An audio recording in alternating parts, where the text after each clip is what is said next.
a word with you? Oh, of course, Donald. We've been getting reports of some very angry behavior on your part. What? Threatening letters, refusal to meet deadlines. Apparently, people now call you mental. Yeah. We want you to speak to a psychiatrist. Oh, no. You don't understand. Ugh, this is so silly. This is all just because of a sandwich. A sandwich? Yeah, you see, my sister makes these amazing turkey sandwiches. Her secret is she puts an extra slice of gravy-soaked bread in the middle. I call it the moist maker. Anyway, I put my sandwich in the fridge over here. And... Oh, you know what? I'm sorry. I believe I ate that. You ate my sandwich? It was a simple mistake. It could happen to anyone. Oh, really? Did you confuse it with your own turkey sandwich with the moist maker? No. Do you perhaps remember seeing a note on top of it?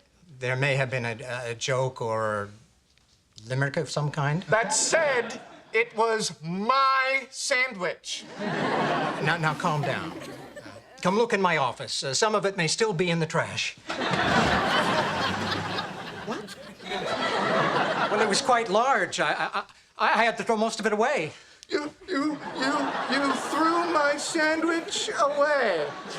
My sandwich! My sandwich! Fans in the house. Ugh, man, that is a classic. And one time my brother ate one of my sister's sandwiches, a Publix sub she had in the fridge, and it went down about like that. Good evening. Welcome to Refuge. For those of you who don't know me, my name is Nicole, and I am the pastor here at Refuge. And thank you for being here. Thank you for coming. I'm so glad that all of you who are here made it out tonight. Before we dive into the service, and trust me, Ross freaking out about a sandwich will make sense in a little bit. We don't have a lot of announcements tonight, but I know that we've all been paying attention to the news and things going on. And today I got in touch with the church up in St. Petersburg who has a lot of the same beliefs and values that we have. And I am personally collecting some water bottles or cases of water, non-perishable foods, and different supplies to get up to this church so they can get boots on the ground and do things up there. And when I sent the email, I realized that today has been 2 years since Ian hit. And this morning when I was trying to catch up I was checking the news, seeing how bad it was in some places. And I had to stop for a little bit because I got so emotional. I got so, I started to cry because it brought me back to seeing my hometown just in shambles and flooded and ruined, and remembering seeing the causeway for the first time, and remembering training for my races by riding my bike over the causeway and it just being gone.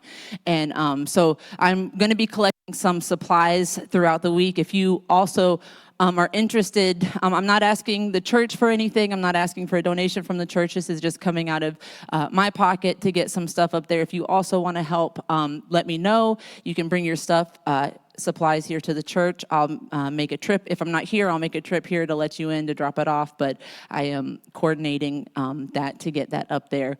And also, anybody seen in North Carolina where the damage has been? Pastor David's family is in that town. The flooding that you see is about 5 miles from his parents' house. His whole family, they're good. He's gotten in touch with them. But North Carolina is not built to withstand hurricanes. So they are looking at already being told to about 1 or 2 months before they even get power back. They're running out of gas. And so once we figure out a need through Pastor David, we'll also be trying to figure out how we can help his family and his family's community up there. So keep them in your prayers, but more than thoughts and prayers, if you want to help me get help to where it's needed, I'll make sure you have my cell phone number before you leave tonight, and you can call me, text me, and we'll make sure we get those supplies. But tonight we're going to keep moving forward with our Acts of the Spirit series. And when I think about preparing sermons for this series, I go back to week 1, and I go back to a belief that I have come to hold when it comes to talking about the fruit of the Spirit. I believe that the fruit of the Spirit is singular, and that the fruit of the Spirit is simply love. And then joy, peace, patience, kindness, goodness, faithfulness, gentleness, and self-control are all products of our love. They are acts rooted in our love for God and rooted in our love for people. Pastor David said one week when he preached in the Y'all Means All series that these are the characteristics of Jesus. So when we act in ways that are peaceful, and we act in ways that are joyful and patient and kind and faithful and gentle and good and controlled, we embody the likeness and the love of Jesus.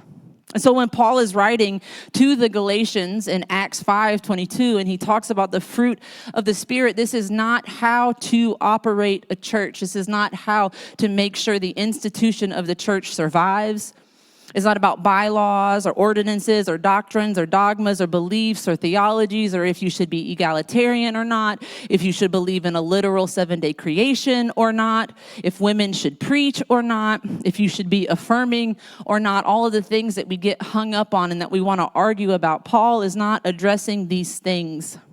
Paul is telling the Galatians then, and even us now in 2024, that those who live by the Spirit do not need the law to regulate their behavior. He goes through, he says, the fruit of the Spirit is love, joy, peace, patience, kindness, goodness, gentleness, faithfulness, and self-control. And then at the end, he says, against such things, there is no law.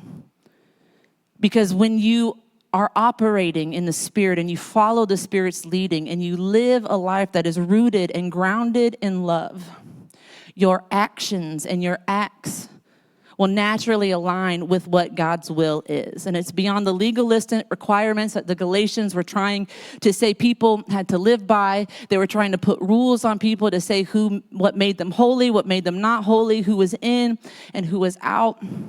But being led by the Spirit means we are led by love. And all the other stuff, joy, peace, patience, kindness, goodness, gentleness, blah, blah, blah.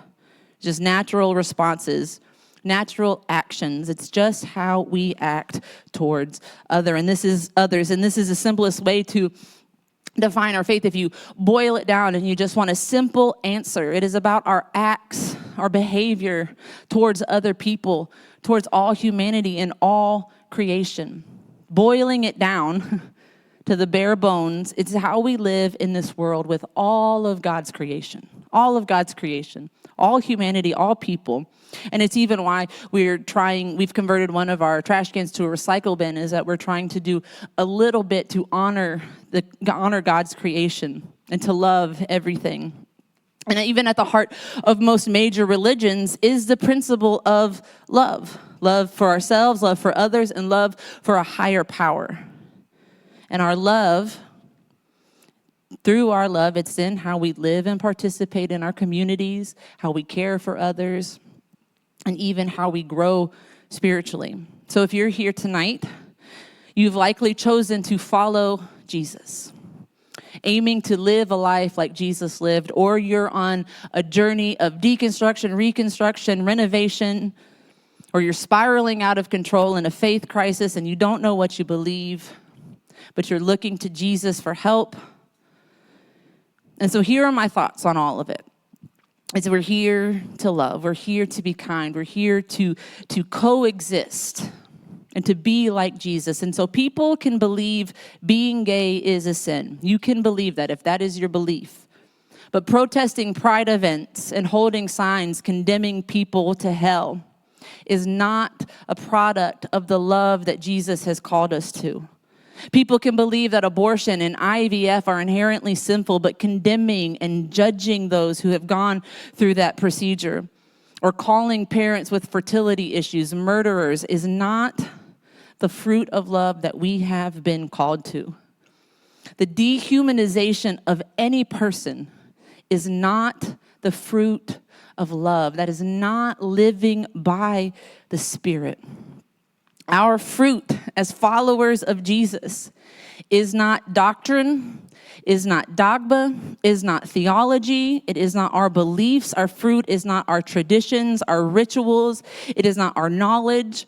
It's not the titles we carry. It is not the customs of our religion. It's not even our opinions or even our worldviews. In Matthew 7, Jesus says this: you can identify them by their fruit, by the way that they act. Can you pick grapes from thorn bushes or figs from thistles? A good tree produces good fruit, and a bad tree produces bad fruit. Jesus says you can identify where they are rooted by the way that they act. Our fruit is our actions, and our actions as followers of Jesus must be rooted in love. A good tree rooted in love then produces joy, peace, patience, kindness, goodness, faithfulness, gentleness, and self-control. A bad tree rooted in doctrine and dogma and theology and following rules produces indifference, misery, conflict, frustration, harshness, corruption, hypocrisy, and instability. Jesus tells us that we will be known by our love. Now, you might be thinking, hey, Nicole, you're 36 now. I just turned 36. I'm in my late 30s. And so, Nicole, is your memory fading? Yes, I'm 36. Yes, my neurological status is in some sort of decline. And yes, I did preach on love already. But I've said all this to lay a foundation for the fruit we're looking at tonight, and that is patience. And in the initial stages of all of my sermon prep, is I always start by thinking, right? You might call it procrastination, but it is, there is a purpose to it. And so I go through I brainstorm and I run through a bunch of ideas of how I can open a sermon, where it can lead, and I start to think and put little notes in my phone. And so what is one thing that you think of when you think about patience? I mean, yeah, I cannot tell you how many stories about Elijah I had to take out of this thing. Like, I was like, you know what, this is, maybe that's for my stand-up routine, but no. Children, yes, but waiting, maybe, I don't know. Maybe it's just me. Okay, so that's where I started. My procrastinating thinking started in thinking about waiting. And I had a really good analogy for those of us in our late 30s and older about the good old days when TV networks would release one episode a week. You'd get that to be continued, and then you'd have to wait a whole week. I had, it just would be so frustrating. I remember on Nick at Night. Anybody remember Nick at Night? They started doing this thing called, do you guys remember the instant gratification, where you'd get a part 1 and then immediately get the part 2? Let me tell you, that was wild. I was like, oh my goodness, what a time to be alive. And so Annika and I have started watching a show on Hulu called Only Murders in the Building. If you haven't, yes, so good. Steve Martin, it's so good. But what Hulu is doing with this show is they release one new episode a week. And in a day and age of binging and streaming, and I want it all right now, I'm like, this is just utter madness. They should give it to us all at once. But then the shows they do give me all at once and I binge, I'm like, they should really release this slower so we can really enjoy it. 2024, I can't be pleased. But I went through this whole thing, and I was like, I'm going to open the sermon with this, and it'll be really good. And preparing to talk about how microwaves, air fryers, Instapots, drive-thrus, Googles, ChatGPT, smartphones, and all of the things that the 21st century has that has taught us that we don't really have to be patient. We don't really have to wait for what we want. We live in an age of instant gratification. And while that might be a good sermon, it is probably for another day.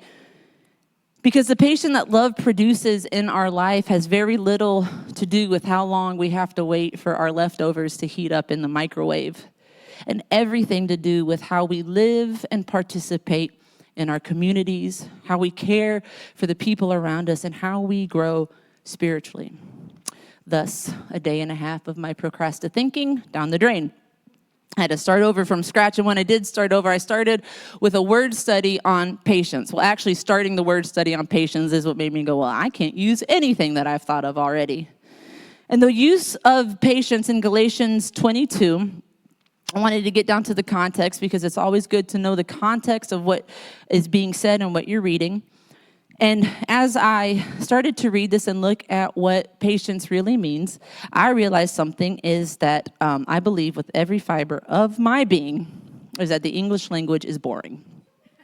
It is. I know. America, English is the rightest, right? I know, I get it. And one of my flaws is thinking that I am actually bilingual, because I love the Spanish language, and I can understand a great deal of Spanish. My best friend growing up, they're from Colombia, so they spoke a lot of Spanish, so I can understand a lot of Spanish. So if you speak Spanish and you start talking trash around me, about me, just know I can probably understand you. But I can't speak it all that well. But I can understand it. One reason that I can understand it is it's such an expressive language.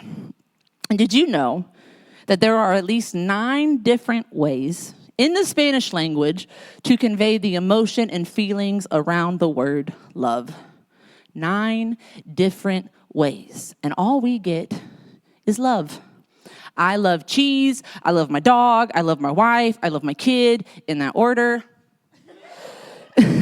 Just kidding. She's not here tonight. She's homesick, so I got away with that joke. I send my notes with a question mark, but I love you, honey. But just kidding. But I love all these things, but I love them in very, very different ways. I don't love cheese the way that I love my wife, and I don't love my wife the way that I love my child, and I don't love my child the way that I love my dog. But I only get one word to express this feeling. And this principle holds true when we talk about the original language of Galatians, which is Greek. And patience, in its original text, is macrothumia. I had practiced that a lot this week. Macrothumia. Macro meaning long or far, and thumia meaning passion, anger, or temper. So you put it all together and you get long-tempered or long-suffering. And this is the idea. These are the emotions that Paul is trying to convey to the Galatians. And patience in this context is not how well you wait in a line at Disney World or my inability to order my Starbucks in the store. I always have to order it on my app, so when I go in, it's ready for me. And God forbid, I wait for 3 minutes for them to make my coffee. This patience, this long-suffering, is the ability to endure difficult circumstances or people for an extended period of time, like children, difficult people, difficult little people. Oh, speaking of difficult children, David and Adrian just had a baby. Sorry, David. It's going to get worse. So we have started a meal train for them. It is on Facebook. If you follow us on Facebook, go there. If you don't, get my number before you leave. I'll send me a text message and I'll send it to you there. And also a couple that they've kind of been sporadic in attending, but Braden and Carmen have also had their second child, and we're also going to do a meal train for them. Those will both be on Facebook. Those will both be in the newsletter this week. So if you want to participate in that, just keep an eye out for that. Go follow us on Facebook, or like I said, just text or email me and I'll make sure you get the link. So yay for babies. But this patience and long-suffering that Paul is talking about, the ability to endure difficult circumstances or people for an extended period of time. But the kicker is without anger or frustration, right? That first part, we're like, oh, I can do that. I can endure some butt heads for a good amount of time.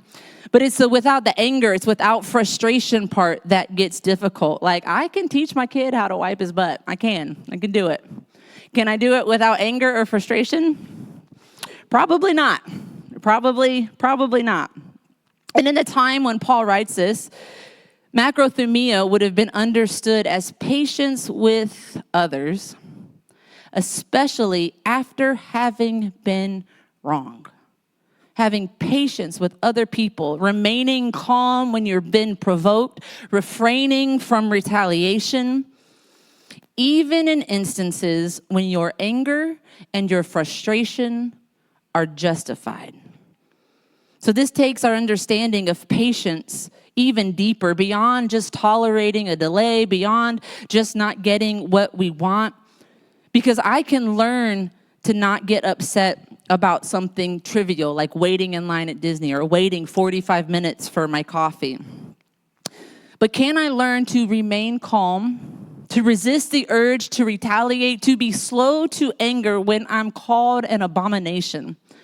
when I'm disrespected or overlooked or undervalued or used and dismissed or taken for granted or taken advantage of or neglected, unrecognized and ignored? Can I resist the urge to defend myself when those things happen to me? Because I can endure and tolerate to be around other people who use me, who disrespect me, who undervalue me. But the key is can I love them? And be slow to anger and frustration. And so here's a quick caveat I want to throw in here is that I'm not saying you're not allowed to be angry or frustrated. These emotions are valid, they're true, they're not inherently sinful. I'm not telling you to pretend to not be mad or to pretend that you're not hurt or angry when something goes wrong.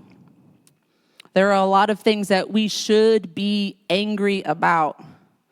Injustice, oppression, inequality, abuse and harm done to other people, racism. There's a lot of things that we should be angry about. But in James 1:19, he says you should be slow to anger.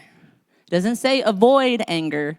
So I'm not telling you to not be angry. If you get angry, feel your anger. Don't bottle up your anger.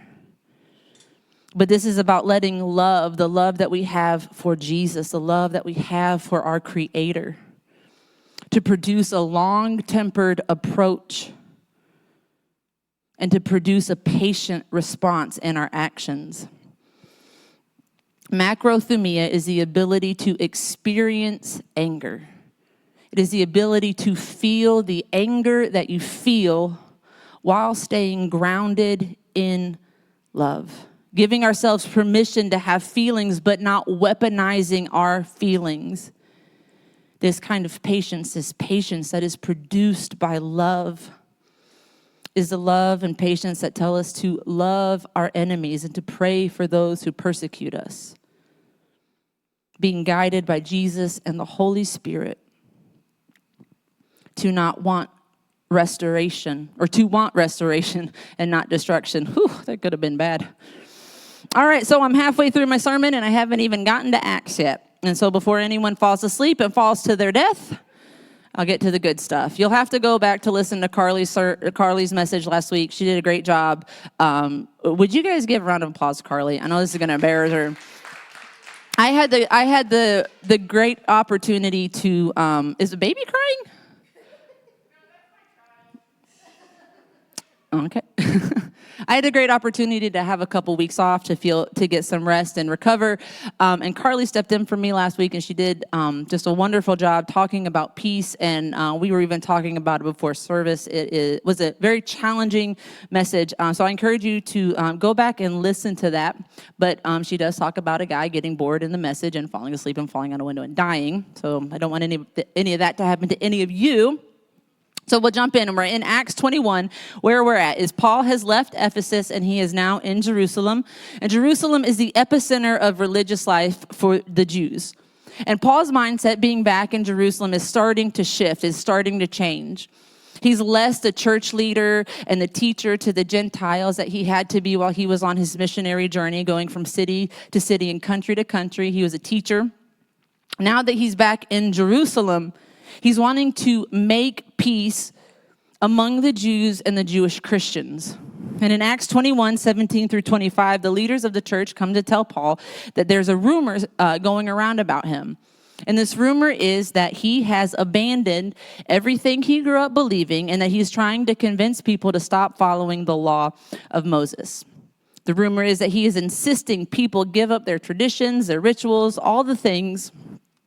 And so they come up with a plan to be like, okay, we can put this to rest. We can fix this. Is you go through a purification ritual and everyone will see that you haven't abandoned your belief system. You haven't abandoned everything you know and love, and it'll make everybody happy. And he does it. He shows a great deal of humility and a great deal of patience going through this ritual because Paul, believing in the gospel of Jesus, does not believe that this ritual is necessary because his purification and his salvation has come from the life, death, and resurrection of Jesus. But he does it anyways because he knows this will make peace among the Jews and the Jewish Christians. This ritual took 7 days, we learn in the text. And nearing the end of the week, some of the Jews got real big mad at Paul because they had assumed that he brought Gentiles into the temple, which is a big no-no. So they falsely accused him of defiling the temple by bringing in a dirty, filthy, unholy person into a sacred place. And that's where we'll pick up in Scripture in Acts 21. Reading from the Message version, it says, at once they turned the place upside down. They grabbed Paul and started yelling at the top of their lungs, help, you Israelites, help. This man is the one who is going all over the world telling lies against us and our religion in this place. He's even brought Greeks in here and has defiled our holy place. And this is where we learn about the accusation and we know that it is false. They saw Paul giving a tour of Jerusalem to somebody from Ephesus, and so they just assumed that he finished the tour with a big tour of the temple and the Holy of Holies, but in fact he did not, or there's no proof that he did. Verse 30 says, soon the whole city was in an uproar. People were running from everywhere to get to the temple, to get in on the action. They grabbed Paul, dragged him outside, and locked the temple gates so he couldn't get back in and gain sanctuary. As they were trying to kill him, word got to the captain of the guard, a riot. The whole city is boiling over. And so he acted swiftly. His soldiers and centurions ran to the scene at once. And as soon as the mob saw the captain and his soldiers, they quit beating Paul. Man, isn't that just like kids when they know they're doing something they shouldn't be doing? Like, stop immediately. Like I said, trying not to put my kid in all of this message. They were trying to kill Paul. Short-tempered, controlled by rage, bad fruits, producing bad fruits of indifference, misery, conflict, frustration, harshness, corruption, hypocrisy, anger, instability, and even violence. Because their doctrine, their dogma, their rules were producing these things in them. So the captain of the Roman soldiers came to try and get a handle on the situation, get control of what's going on.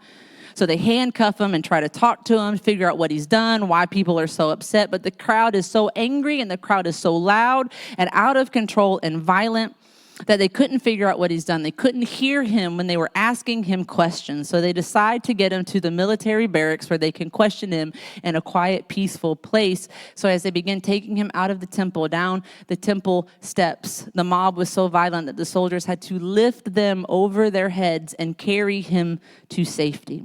They wanted him dead that bad. And while they were carrying him out, the angry mob is screaming, kill him, kill him. Have you ever been accused of something that you did not do? How did you feel? What did you want to do? Fight back? Defend yourself? I mean, no judgment here, because you come at me, weapons or fists, I'm coming at you. But Paul does what? He stays silent. He endures the accusations, acting with patience. He's not lashing out. He's not defending himself, even though he's being wronged. Chaos ensues, and these false accusations make people crazy. They're coming out of the woodwork to try and kill Paul. But what does Paul do? Absolutely nothing. He does not retaliate. He does not speak in anger. He endures the chaos and the violence and the beatings, remaining calm despite the overwhelming aggression against him. Roman soldiers cannot stop the chaos. He's been beaten, bound, arrested, but Paul is composed. He is not angry, patiently enduring. And this is the kind of patience he is telling the Galatians that is produced by love. And it's not just something that he wrote about. He's not like, this sounds good, I'm going to write it down for them. This is something that he lived. He lived a Christ-like patience even when he was trying to be killed. And just like Jesus, he does not let the wrongful treatment, the false accusations, the hatred drive him to anger. Paul's long-suffering and restraint is the Christ-like virtue of patience, the macrothumia. When the Roman soldiers finally get Paul into a quiet place and figure out what was going on, they ask him who he is and what he's doing, and he explains it to them because they thought he was a foreigner. They thought he was a crazy man who had been known to come into Jerusalem and cause up riots, lead gangs. And so they were very, very surprised that this was a Roman citizen, a Jewish man. Paul says, no, I'm a Jew. I was born in Tarsus. I am still a citizen of Rome. And he makes one request. He says, let me speak to the crowd. And this is, okay, here we go. He's about to let it rip. He's going to throw down everything that he's been building up and wanting to say. He's going to defend himself and tell these people how stupid they are for accusing him of these things. He's going to ask for the manager. And in Acts 21:40, it says, the commander agreed. So Paul stood on the stairs and motioned to the people to be quiet. And soon a deep silence enveloped the crowd. And he addressed them in their own language, Aramaic. This is important because Paul switches from Greek to Aramaic and is now speaking the language of the violent mob who just tried to kill him. This tells the mob that he was not an outsider, that he was still deeply connected to his Jewish roots and upbringing. He was bridging a gap between himself and his accusers, and he was showing them respect. Despite being falsely accused and beaten, Paul patiently took the time to communicate with them in a way that wasn't dismissive, devaluing, or dehumanizing, even though that is the way that he had just been treated. Macrothumia, he knew speaking their language could diffuse the situation. He didn't act impulsively. He didn't shout back at them in anger. He used wisdom and restraint, enduring hostility with patience and long-suffering, making peace in a very unpeaceful situation, seeking reconciliation and not revenge. Rather than allowing his anger and his frustration to dictate how he responded, he showed that he had a desire to reach the crowd and to show them that he loved them. And this response allows Paul to speak to them with gentleness as he addresses the crowd. That's in Acts 22, and that is our to be continued for next week. One episode a week. Gotcha, suckers. The fruit of love produced this patience, not only when it was easy, but even when Paul was being wronged, beaten, arrested, accused. It's an act of restraint that is motivated by love. Acting out of this kind of patience means we endure hardship without letting anger and frustration dictate how we respond. The one thing that I can look to in therapy that has changed my life is that I cannot control how you respond to me. I cannot control how you react to me. What I can control is my actions and my responses.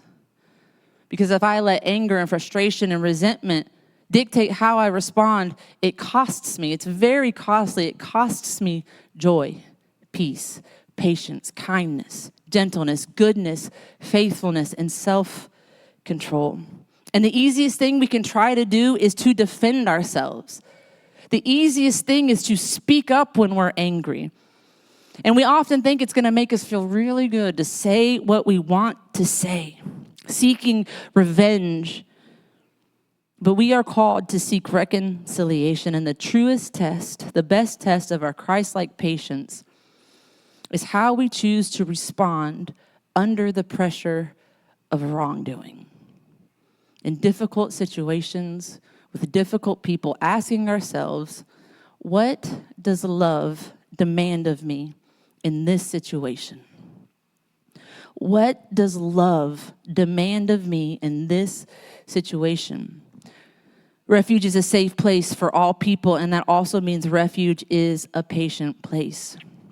We're all different people on different journeys with different feelings about our faith, different feelings about religion, coming in with different ideas, different traumas, different existential crises. And moving from tolerance to inclusion requires this kind of patience, especially when people who are different from us with different backgrounds, beliefs, religious experiences, sexual orientations, gender identity, worldviews, skin colors, political affiliations, all the things on the list that we as humans use to divide ourselves, to create chasms and friction among each other. Refuge is a patient place where we embrace all people, wherever they are at on their journey, showing love and understanding and inclusion and embracing people where they are at. We also must be patient and long-suffering as we wait for results. I want to amp up outreach. I want to do things in the community. I want to hold events that highlight our inclusivity, like making care packages for the unhoused, stocking our food pantry, offering a safe place for marginalized voices, doing things like we did on Juneteenth. That was one of the best nights we've had in a long time. Attending Pride events. There's a Pride event coming up in November we're going to attend. We want to do Battle of the Bands, open mic nights, drag bingo. We did a spirit night at a Mighty's Muscles game. Patient means that trusting every small act of love will grow into something significant over time. And in that, patience means we endure the backlash and the persecution and the wrongs against us that result in our openness and our affirmation and our inclusivity. Our affirming stance already puts a target on our backs. And the more we put our money where our mouth is stand with marginalized community, the bigger that target becomes.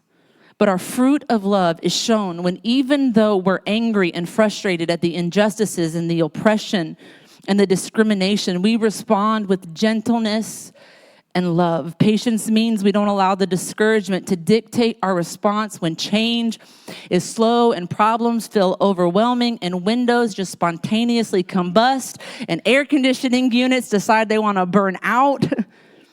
Letting our love-produced patience compel us to stay engaged, stay committed to our community. Because this is what Paul is talking about in Galatians. Our love is about how we live and participate in our community. If you're in this room, this is your community. I want to get to know you. I want to be your friend. I'm doing things to try and build relationships with you guys and among you guys. Love is about how we live and participate in this community, how we care for those outside of this community, like churches in St. Petersburg who are going through what we went through 2 years ago. Letting this love produce patience compel us to be engaged and committed, becoming more and more like Jesus. That's what I keep coming back to, is that love, joy, peace, patience, kindness, gentleness, goodness, faithfulness, and self-control are the characteristics of Jesus. And if we love like Jesus, then we produce the same characteristics that Jesus produced. I'm going to invite the band to come up. Becoming more like Jesus. Refuge is a safe place. Refuge is a patient place. Learning to embody the fruit of the Spirit, learning to act in ways that are joyful and peaceful and patient. It is a lifelong process. I'm not expecting everyone to walk out of here tonight all of a sudden just the most patient person on the planet. I got to go home to a 4-year-old. It's just not happening for me. And a wife who heard me make a really bad joke about how much I love cheese. I get no cheese when I get home. As a pastor of this church, I go through moments where I get kind of worried and discouraged about the future of what we're doing here. Because this community has meant so much to me in my life and to my family. And so I struggle to have this kind of patience in enduring difficult situations and enduring difficult things. Because a broken window in the back, a burn-up AC unit costing us money, that then comes out of our rent, that then comes out of our ability to outreach to the community. But in writing this message, I was really challenged, not just in that, but also in different areas of my life where I felt devalued or underappreciated. Is that if I continue to walk in love, if I continue to operate in the love that I have for Jesus and the love that I have for you, then God will take care of what we're doing here.